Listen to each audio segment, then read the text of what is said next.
Good morning students. बेटा, हमने अपने कल वाले चैप्टर में टाइप्स ऑफ एडजॉर्प्शन की स्टडी की थी, जिसमें हमने पॉजिटिव, नेगेटिव और आपका फिजिकल और केमिकल एडजॉर्प्शन को पढ़ा था।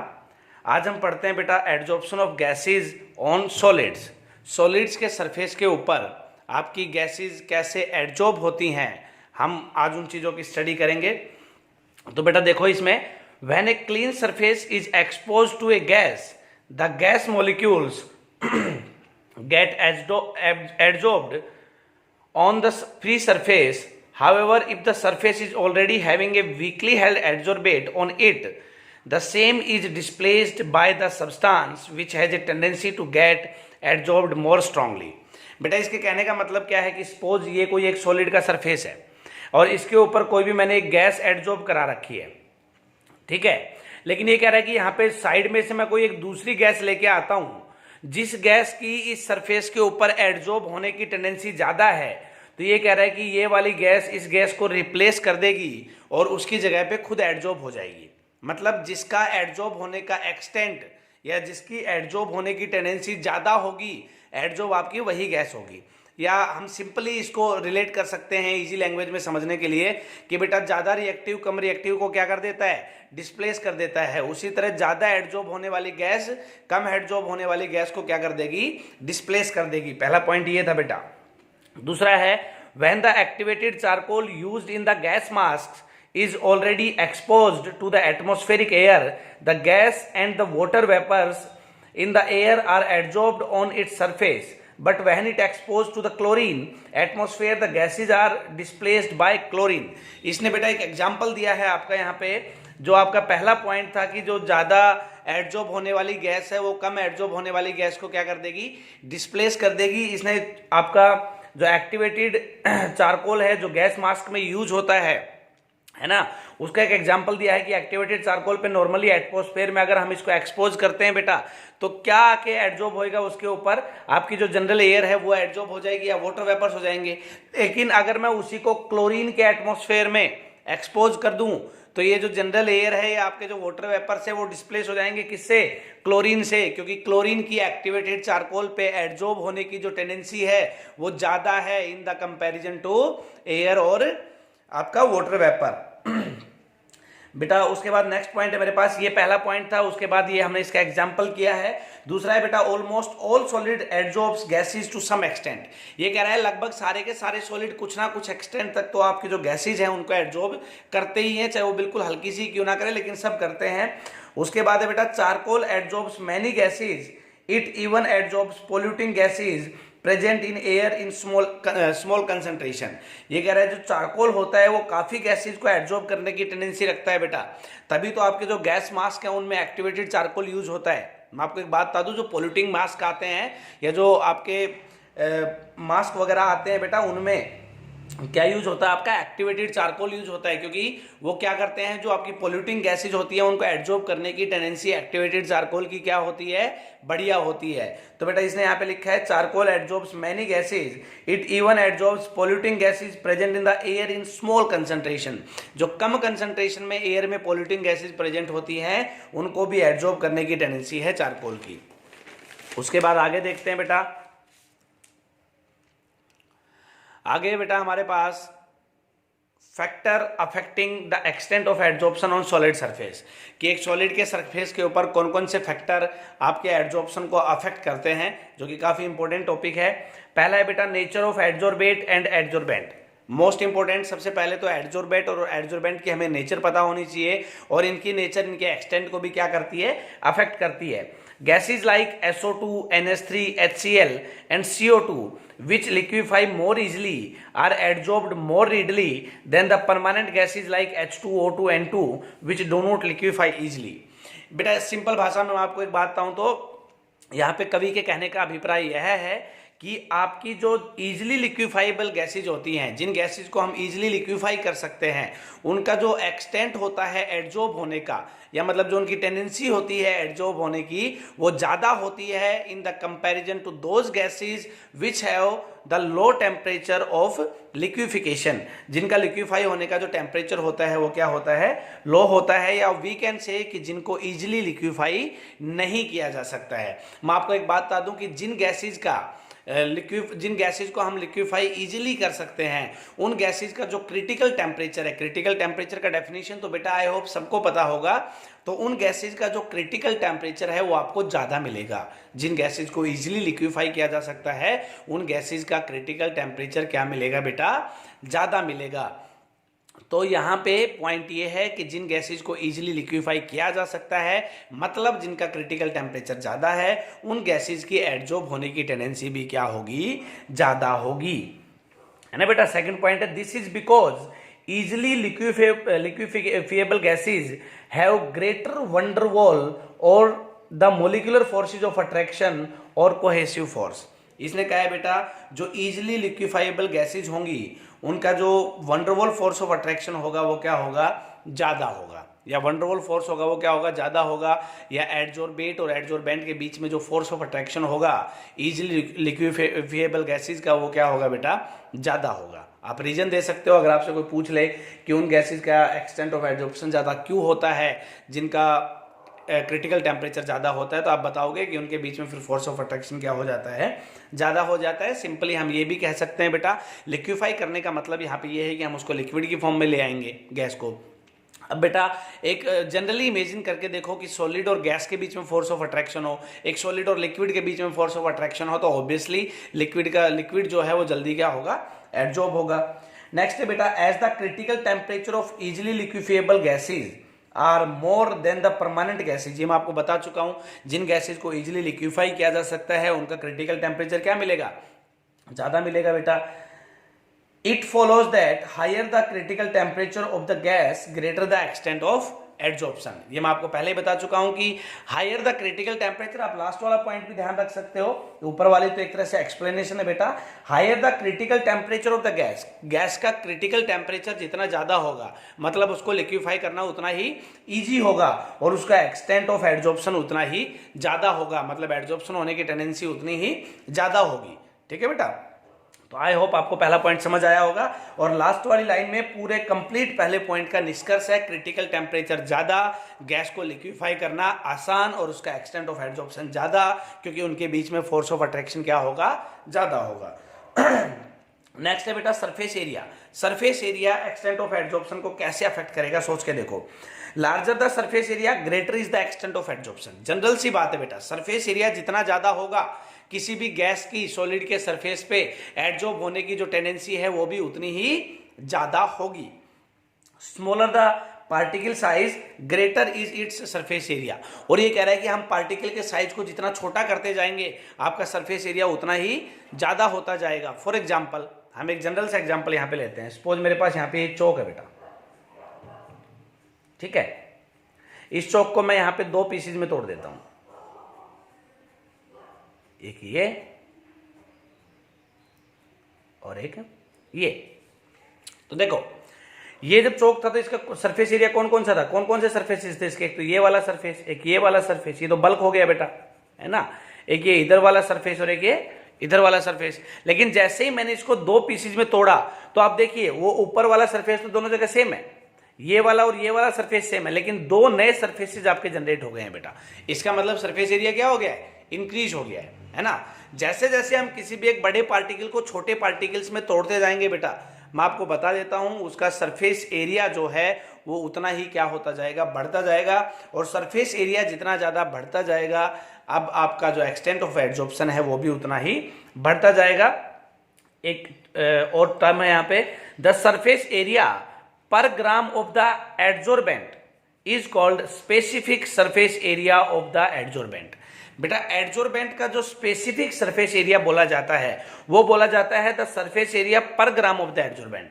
एडजॉर्बेंट के पर ग्राम का जो सरफेस एरिया होगा उसी को हम लोग specific surface area of the adsorbent बोलते हैं। आपको ये पॉइंट ध्यान रखना है। तो बेटा नेचर ऑफ एडजॉर्बेंट और एडजॉर्बेंट में हमने क्या पढ़ा, क्रिटिकल टेम्परेचर के बारे में पढ़ा, गैसेस के लिक्विफिकेशन के बारे में पढ़ा, और सरफेस एरिया में क्या पढ़ा बेटा, जितना छोटे छोटे पार्टिकल्स में तोड़ते जाओगे आपका सरफेस एरिया उतना ही बढ़ता जाएगा, और जितना ज्यादा सरफेस एरिया होता जाएगा आपका एक्सटेंट ऑफ एडजॉर्प्शन भी उतना ही बढ़ता जाएगा। हमारे पास अब नेक्स्ट पॉइंट है बेटा, effect of pressure on the adsorbate gases.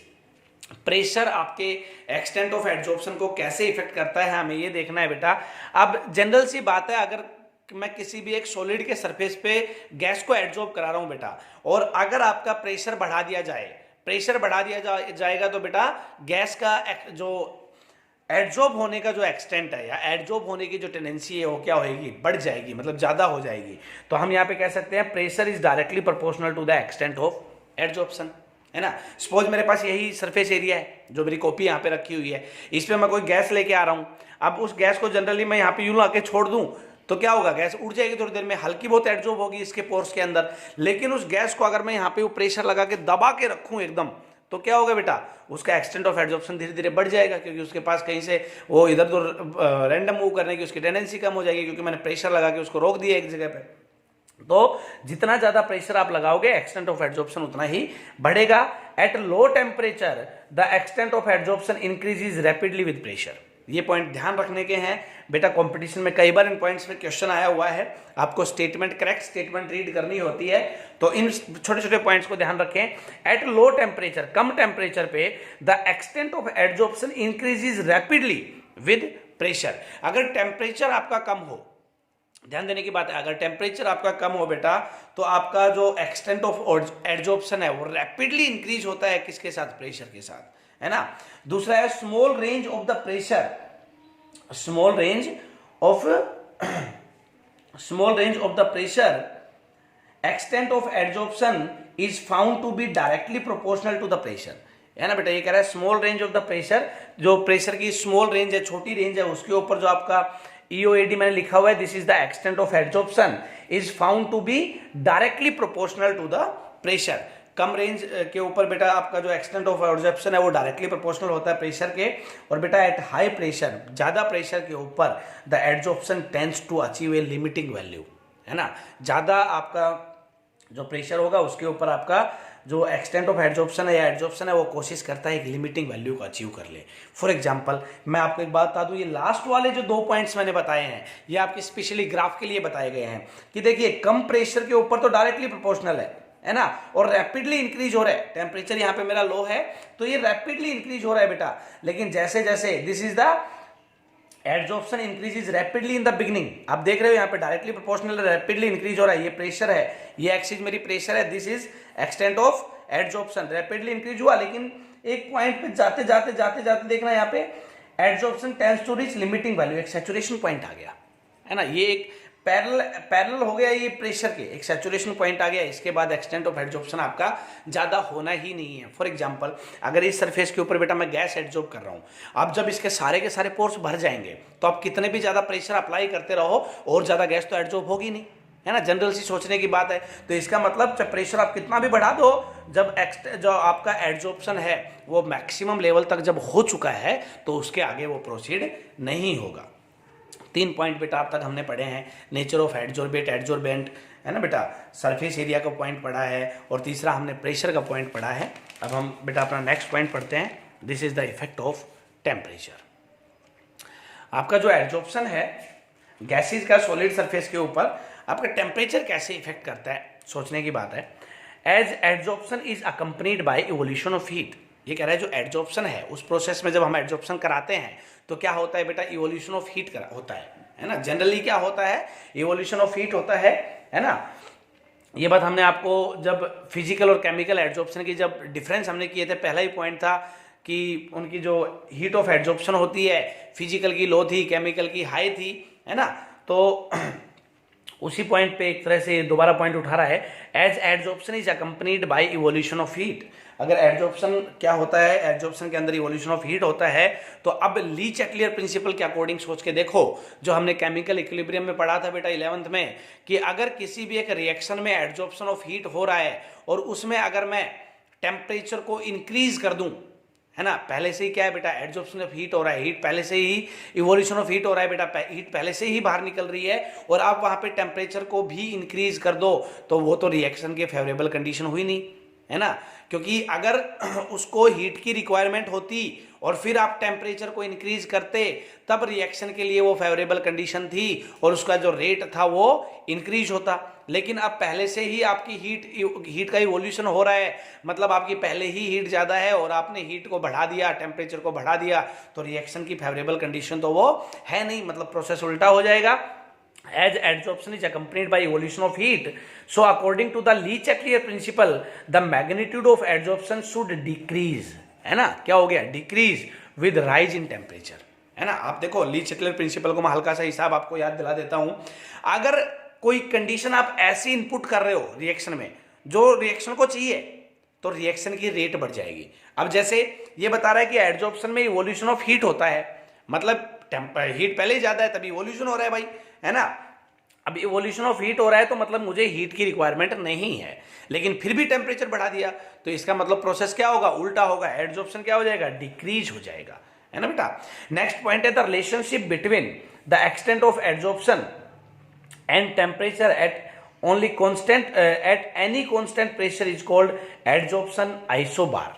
ये बेटा एक अच्छा डेफिनेशन है। हम एडजॉर्प्शन आइसोथर्म की भी स्टडी करेंगे, फ्रेंडली एडजॉर्प्शन आइसोथर्म की भी स्टडी करेंगे बेटा, इसी चैप्टर में हमारे अगले लेक्चर में टॉपिक रहेगा। तो ये एडजॉर्प्शन आइसोबार को समझे पहले। देखो आइसो का मतलब आपको पता है सेम, है ना, बार आपको पता है किस लिए यूज किया गया, प्रेशर के लिए यूज किया गया है बेटा। तो एडजॉर्प्शन एट सेम प्रेशर, अब प्रेशर अगर सेम है बेटा तो वेरिएबल कौन रहेंगे, एक्सटेंट ऑफ एडजॉर्प्शन रहेगा और टेम्परेचर रहेगा। तो हम जनरली कह सकते हैं कि adsorption isobar is the relationship between extent of adsorption and temperature, है ना, at any constant pressure is called adsorption isobar. अब बेटा हमने यहाँ पे जो x बाय एम लिया है, ये दो ग्राफ बनाए हैं बेटा हमने, फिजिकल एडजॉर्प्शन और केमिकल एडजॉर्प्शन का अलग अलग। ये x बाय एम है बेटा आपका एक्सटेंट ऑफ एडजॉर्प्शन, ध्यान देने की बात है। x बाय एम मैं जो आगे आपको इस चैप्टर में फ्रेंडली एडजॉर्प्शन आइसोथर्म कराऊंगा वहां पे भी x बाय एम की जरूरत पड़ेगी। इस चैप्टर के ग्राफ में आप जनरली x बाय एम आपको नॉर्मली देखने को मिल जाएगा। तो x बाय एम का मतलब है बेटा एक्सटेंट ऑफ एडजॉर्प्शन। यहाँ पे m है मास ऑफ एडजॉर्बेंट, m है मास ऑफ एडजॉर्बेंट और x है बेटा मास ऑफ एडजॉर्बेट। तो x बाय एम क्या हुआ, एक्सटेंट ऑफ एडजॉर्प्शन। इसका हमें रिलेशन देखना है टेम्परेचर के साथ, जो हमने अभी यही कहा एडजॉर्प्शन आइसोबार, मतलब हम जनरली बोल सकते हैं कि एडजॉर्प्शन आइसोबार के ग्राफ है। तो बेटा आपका जो फिजिकल एडजॉर्प्शन है इसमें क्या हो रहा है, isobar shows a decrease in x by M, है ना, एज द टेम्परेचर राइजेज। जैसे जैसे टेम्परेचर बढ़ रहा है बेटा वैसे वैसे x बाय एम क्या हो रहा है, डिक्रीज हो रहा है। ध्यान देने की बात है, ग्राफ देखो आप यहाँ पे यूं है, जैसे जैसे टेम्परेचर को मैं बढ़ा रहा हूं वैसे वैसे x बाय एम आपका क्या हो रहा है, डिक्रीज हो रहा है। मतलब फिजिकल एडजॉर्प्शन है, टेम्परेचर बढ़ाने पे क्या होता है, कम होता है। ये बात हम पहले भी आपको बता चुके हैं। अब केमिकल एडजॉर्प्शन क्या होता है बेटा, टेम्परेचर के बढ़ाने पे एक पॉइंट तक तो वो बढ़ेगा और उसके बाद वो क्या होएगा, जैसे ही सैचुरेशन पॉइंट आएगा उसके बाद वो डिक्रीज होना स्टार्ट हो जाएगा, है ना। जैसे यहाँ पे ग्राफ में दिख रहा है बेटा, the isobar of chemisorption shows या the isobar of chemical adsorption shows an increase in the beginning, आप यहां पे देख रहे हो increase in the beginning and then decrease as the temperature rises, मतलब केमिकल एडजॉर्प्शन में आपका जो एक्सटेंट ऑफ एडजॉर्प्शन है वो टेम्परेचर के बढ़ाने के साथ पहले तो बढ़ेगा और उसके बाद क्या हो जाएगा, कम हो जाएगा। तो बेटा ये एडजॉर्प्शन आइसोबार के दोनों ग्राफ आपको याद रखने हैं। फिजिकल एडजॉर्प्शन में क्या होता है, केमिकल एडजॉर्प्शन में क्या होता है। यहाँ पे x बाय एम क्या है, एक्सटेंट ऑफ एडजॉर्प्शन है, आपको ये ध्यान रखना है। m क्या है, मास ऑफ एडजॉर्बेंट है, x क्या है, मास ऑफ एडजॉर्बेट है बेटा। उसके बाद हम अपना लास्ट पॉइंट डिस्कस करते हैं जो आपका गैसेस का सॉलिड के सरफेस के ऊपर एडजॉर्प्शन को अफेक्ट करता है। वो लास्ट पॉइंट है बेटा एक्टिवेशन ऑफ द एडजॉर्बेंट। तो सबसे पहले ये समझे बेटा एक्टिवेशन ऑफ द एडजॉर्बेंट का मतलब क्या है। Activation of adsorbent means increase in the adsorbing power of the adsorbent. किसी भी चीज के एक्टिवेट होने का मतलब क्या है, उसकी टेंडेंसी इंक्रीज कर दो, है ना। एक्टिवेट होने का मतलब तो यही बेटा कि उसकी टेंडेंसी को क्या कर दोगे, इंक्रीज कर दोगे। अब एडजॉर्बेंट को एक्टिवेट करना है। एडजॉर्बेंट का काम क्या है, एडजॉर्बेंट को एडजॉर्ब कराता है वो अपने सरफेस पे। तो जैसे ही उसका एडजॉर्प्शन का एक्सटेंट बढ़ जाएगा, इसका मतलब वो एक्टिवेट हो गया। तो यही मैंने पहले पॉइंट में एक्सप्लेन किया है, activation of adsorbent means increase in the adsorbing power of the adsorbent. अब ये जो एडजॉर्बिंग पावर है एडजॉर्बेंट की बेटा, वो कैसे इंक्रीज हो सकती है, it can be achieved by increasing the surface area of the adsorbent. ये पॉइंट मैं आपको बता चुका हूं। आप किसी भी एक एडजॉर्बेंट को कैसे एक्टिवेट कर सकते हो बेटा, उसके सरफेस एरिया को इंक्रीज करके आप उसको एक्टिवेट कर सकते हो। नेक्स्ट पॉइंट है बेटा, can be done by making the surface area of the adsorbent rough, है ना। जो आपका एडजॉर्बेंट का सरफेस एरिया है बेटा, उसको क्या कर दो आप, रफ कर दो। रफ कर दोगे तो भी आपका जो एक्सटेंट ऑफ एडजॉर्प्शन है वो क्या होएगा, ज्यादा हो जाएगा, क्योंकि रफ सरफेस एरिया पे गैस आपकी ज्यादा एडजॉर्ब होगी। तो बेटा हमने ये टोटल 5 पॉइंट्स पढ़े हैं जिनमें आपका जो एक्सटेंट ऑफ एडजॉर्प्शन है of gases on solid surface जो इफेक्ट होता है। पहला पॉइंट था बेटा nature of the adsorbent and adsorbent, दूसरा पॉइंट था सरफेस एरिया, तीसरा पॉइंट था इफेक्ट ऑफ प्रेशर, चौथा पॉइंट था इफेक्ट ऑफ टेम्परेचर, और पांचवा पॉइंट था हमारे पास एक्टिवेशन ऑफ द एडजॉर्बेंट। और उससे पहले हमने पढ़ा था बेटा adsorption of gases on solids होता क्या है, और कौन सी गैसेज जल्दी एडजॉर्ब होने की कोशिश करती हैं, जिनका एक्सटेंट ऑफ एडजॉर्प्शन क्या हो, ज्यादा हो, या जिनकी टेंडेंसी क्या हो उस सरफेस पे एडजॉर्ब होने की ज्यादा हो। तो बेटा अपने नेक्स्ट वाले चैप्टर में हम एडजॉर्प्शन आइसोथर्म की स्टडी करेंगे। आइसोबार के हम 2 ग्राफ आज के लेक्चर में देख चुके हैं, अब हम आगे एडजॉर्प्शन आइसोथर्म की स्टडी करेंगे बेटा। और जो डीपीपी है वो मैंने आपको कॉम्बो डीपीपी दिया था कल के लेक्चर में, तो कॉम्बो डीपीपी में आपके पास आज का भी डेट है, आप आज भी उसको सोल्व कीजिए आराम से बैठ के, है ना। मिलते हैं बेटा कल के लेक्चर में, थैंक यू।